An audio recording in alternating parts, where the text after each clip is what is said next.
हाँ दोस्तों, मैं डॉक्टर आकाश होता हूँ आपके चैनल पर। दोस्तों आज हम अपने इस वीडियो में बात करने वाले हैं कि एक बहुत ही बड़ी जो कि हाईकोर्ट ने यहाँ पे जीएसटी लिख दिया है। एक 56,000 का जो अमाउंट है टैक्स के रूप में, उसे 10,000 का रिलीफ दिया गया कि 10,000 ही टैक्स भरना पड़ेगा। उसके अलावा सारे जो भी टैक्स लगाए गए हैं डिपार्टमेंट से वो माफ किए जाएंगे। दोस्तों उससे हम देख लेते हैं कि किस तरह से होता है, जिसके लिए कि आपको ये वीडियो देखना बहुत जरूरी है।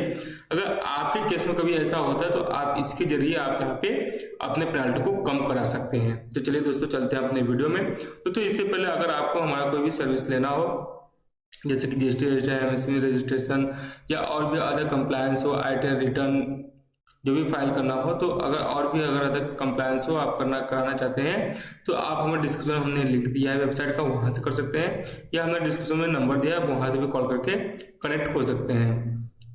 और दोस्तों यहाँ पे न्यू ईयर की जो ऑफर चल रही है उससे आपको हमें उम्मीद है कि आपको एक अच्छा ऑफर के जरिए एक अच्छा प्लान मिलेगा। तो चलिए दोस्तों हम चलते हैं अपने यहाँ पे।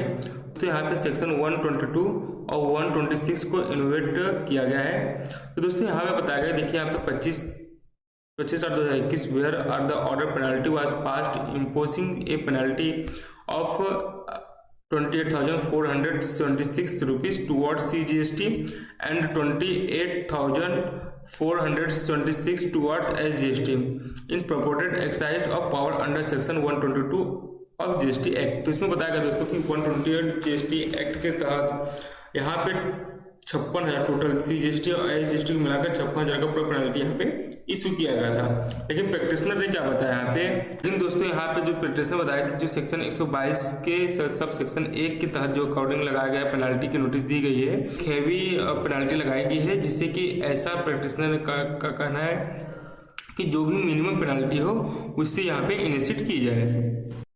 तो यहाँ पे देख सकते हैं, आप देखिए यहाँ पे बताया गया है कि show cause notice dated 27/5/2021 content है NSD P1 whereby allegations were levied against the practitioner alleging that through the practitioner has collected of GST but the same of not paid within the time period of this practitioner was liable for payment of penalty terms and mandated of section 122 subsection 1(3) of the GST Act। दोस्तों यहाँ पे बताया गया है कि यहाँ पे जो कि 27/5/2021 को यहाँ पे नोटिस जारी की थी, जो कि अभी तक नहीं फाइल किया गया, इसकी वजह से नोटिस डाला गया है। दोस्तों क्या काम करती है ये भी बताया गया है। सो कुछ नोटिस यहाँ पे दिया गया था। यहाँ पे बताया गया दोस्तों कि कोविड-19 के चलते यहाँ पे सिचुएशन जो थी वो कोविड-19 के चलते दोस्तों यहाँ पे इन्होंने अपना जो कि रिटर्न नहीं फाइल किया, जिसकी वजह से कि ये 3 मंथ का जो कि रिटर्न नहीं फाइल किया, जिसकी वजह से डिपार्टमेंट ने इतनी बड़ी नोटिस दी है कि इतनी बड़ी पेनल्टी की नोटिस दे दी गई है। लेकिन दोस्तों फिर यहाँ पे बताया गया कि प्रैक्टिस ने बताया कि 122 सब सेक्शन 1 के तहत अगर आप टैक्स कलेक्ट करते हैं, लेकिन आप अगर डिपार्टमेंट को 3 मंथ, जो कि यहाँ पे देखिए दोस्तों हम बता देते हैं, यहाँ पे 122 को भी देख लेते हैं दोस्तों। देखिए यहाँ पे बताया गया है कि देखिए 122 पेनल्टी फॉर सर्टन ऑफिशियल्स सब 1 का where a taxable person who third collects any amount as tax but fails to pay the same to the government beyond a period of 3 months from the date on which such payment become due. तो यहाँ पे क्या बताया गया कि 122 sub section 1(3) के तहत अगर आप टैक्स कलेक्ट करते हैं, लेकिन आप अगर डिपार्टमेंट को 3 मंथ तक का टैक्स डिपॉजिट नहीं करते हैं तो पेनल्टी लगाई जा सकती है।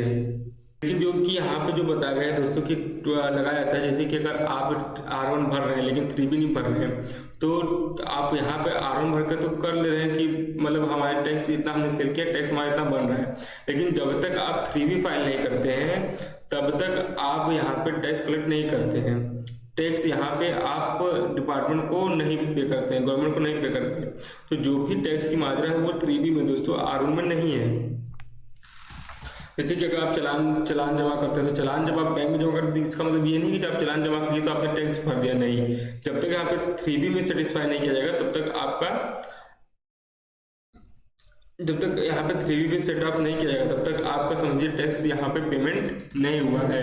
तो इसलिए दोस्तों आप इतना ध्यान दीजिएगा कि यहाँ पे बताया गया कि अगर आप R1 फाइल करो उससे कोई दिक्कत नहीं है, नहीं फाइल करेंगे तो भी, लेकिन अगर 3B फाइल नहीं हुआ है, अगर टैक्स जमा नहीं हुआ है सरकार के पास 3 महीने तक, तो आपको यहाँ पे पेनल्टी लगाई जा सकती है।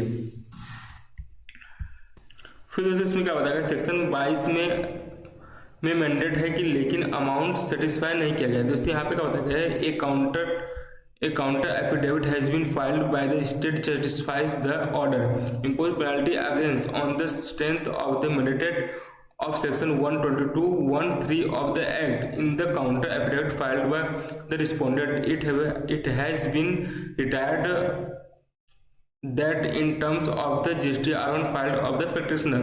तो दोस्तों यहाँ पे बताया गया है कि यहाँ पे स्टेट जस्टिफाई तो किया गया है कि पेनाल्टी जस्टिफाई तो किया, पेनाल्टी मैंडेट तो किया गया, लेकिन अमाउंट, एक सर्टन अमाउंट जो होता है वो जस्टिफाई नहीं किया गया है। 122(1) सेक्शन 122 सब सेक्शन 1(3) में ऐसा बताया गया है। फिर सेक्शन 51 के तहत दोस्तों यहाँ पे कहता है कॉन्टेंशन of counsel for the practitioner is that the penalty is impossible in term of the mandate of section 122 subsection 1(3) of the act in respect of 3 being delay in depositing the tax so collected beyond a period of 3 months. However, the amount of penalty impossible is specified and the same is a sum of 10,000 rupees or amount equivalent to the tax evaded or tax not deducted under section 51 of the act। तो यहाँ पे क्या होता है, section 51 के तहत ये बताया गया है कि आप मिनिमम पेनाल्टी अमाउंट 10,000 की लगाई जाए। इसमें बताया गया है कि जब तक टैक्स का इवेड नहीं है तो इतना ज़्यादा कि टैक्स का पेनाल्टी लगाने का क्या मतलब, कहने मतलब तात्पर्य दोस्तों ये है कि अगर जैसे कि इसमें नहीं शो कराया गया है कि टैक्स कितना हो, तो फिर और इतना मिनिमम चीज़ के लिए क्या इतना ज़्यादा टैक्स लगाना है, तो मतलब कुछ निकलता नहीं है कि इतना ज़्यादा टैक्स लगाया जाए। और दोस्तों यहाँ पे सेक्शन 126 क्या बोलता है वो देख लेते हैं, जिसका कि यहाँ पे चर्चा है उसका भी 126 का भी किया गया है। दोस्तों 126 क्या है, general discipline and related to penalty. No officer under this act shall impose any penalty for minor breach of tax regulation of procedural requiremental and the particular any omission or mistake in documentation which is easily rectifiable and made without fraudulent intent on gross negligence। Explanation for the purpose of the subsection A, B.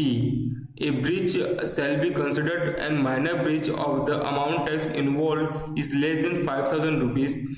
B क्या बोलता है इसमें, an omission और mistake in documentation shall be considered to be easily rectifiable if the same as an error apparent on the face of record. तो इसमें section 26 का होता है जहां पर कोई माइनर ब्रीच हुआ हो तो वहां पर माइनर पेनल्टी लगाई जाए, इतना हैवी पेनल्टी न लगाया जाए, पर हैवी अमाउंट इन्वोल्व नहीं किया जा सकता और नहीं करना चाहिए। दोस्तों यहाँ पे 126 जो बताया गया देखिए वो 2, 3, 4, 5, 6 दोस्तों यहाँ पे पेनल्टी के बारे में बात किया गया है कि किस तरह से देखिए सेक्शन 126 सेक्शन 127 ये सब सारी चीजें पेनल्टी के लिए वो अलग बात होती है, उसको हम अलग किसी वीडियो में कवर करेंगे दोस्तों कि क्या क्या पेनल्टी हमें लगाई जाती है, किस किस केस में सिचुएशन में लगाया जाता है। दोस्तों यहाँ पे क्या होता है, he also agrees the owing the COVID situation the minister of finance had issued the notified date 1/6/21 whereby amount of late fees in respect the registered person who filed the furnish the return for the month quarterly of July 2017 of April 2021 was waived। He argues that through no notification with the penalty was issued in term and the mandate of section 128 of the act। दोस्तों यहाँ पे 128 section को रखते हुए यहाँ बताया गया है कि जो पेनल्टी है वो इशू तो की गई लेकिन जो अमाउंट है वो मेंशन नहीं किया गया है। और कोविड-19 की सिचुएशन में यहाँ पे पार्टी ने जो रजिस्टर्ड पर्सन है वो यहाँ पे फाइल नहीं कर पाया है, मंथली या क्वार्टरली जो भी है उसका रिटर्न फाइल नहीं कर पाया है। The fact government itself choose the with late fee should have been a valid criteria of imposable penalty in terms of section 126 the act which has not been followed the present case। तो यहाँ पे दोस्तों बताया गया है कि अगर जिस सिचुएशन में उन्होंने बात नहीं किया 126 को देखते हुए यहाँ पे इस रिटर्न को फाइल नहीं करने की वजह से लेट फीस भी लगाई गई थी, जिसमें अब ये माफ कर दिया गया है। जबकि सेक्शन 126 में बताया गया है कि पेनाल्टी की अमाउंट एक फिक्स किया जाएगा जो कि इसमें फॉलो नहीं किया गया है। दोस्तों यहाँ पे बता देगा, देखिए यहाँ पे 10,000 रुपये यहाँ पे लगाया जा रहा है, मैक्सिमम पेनल्टी नहीं लगाया जाएगा। मैक्सिमम देखिए यहाँ पे बताया, देखिए 126(2) of the act in the fact of case the maximum penalty impossible was 10,000 rupees और द टैक्स इवेड। यहाँ पे बताया गया कि देखिए मैक्सिमम पेनल्टी इम्पॉसिबल है, 10,000 इस एवेड किया जाए, विच वर वाज मोर। तो यहाँ पे देखिए दोस्तों, at this stage learn counsel for the practitioner states that the practitioner is ready and willing to accept the penalty of 10,000 to give cure of the litigation। तो यहाँ पे देखिए, यहाँ पे एग्री किया गया प्रैक्टिशनर की तरफ से कि 10,000 की पेनल्टी हम भरेंगे। दोस्तों यहाँ पे जो पहले की नोटिस थी उसे यहाँ पे कैंसिल करके नए ऑर्डर यहाँ पे दिए जा रहे हैं। देखिए यहाँ पे ये कैंसिल कर दिया। In the second case of being the right tax number 1 of 2020 only that the amount different and all other aspects of common as such as the order inflicted in the state case date 15/3/2021 and 14/9/2022 are also set aside. The practitioner shall pay a penalty 10,000 rupees in both the cases within a period of 2 weeks from today by depositing the same with the department। तो यहाँ पे दोस्तों बताया गया है कि यहाँ पे जो प्रैक्टिशनर है वो 10,000 की पेनल्टी बोथ केसेस में कराएगा 2 वीक के अंदर।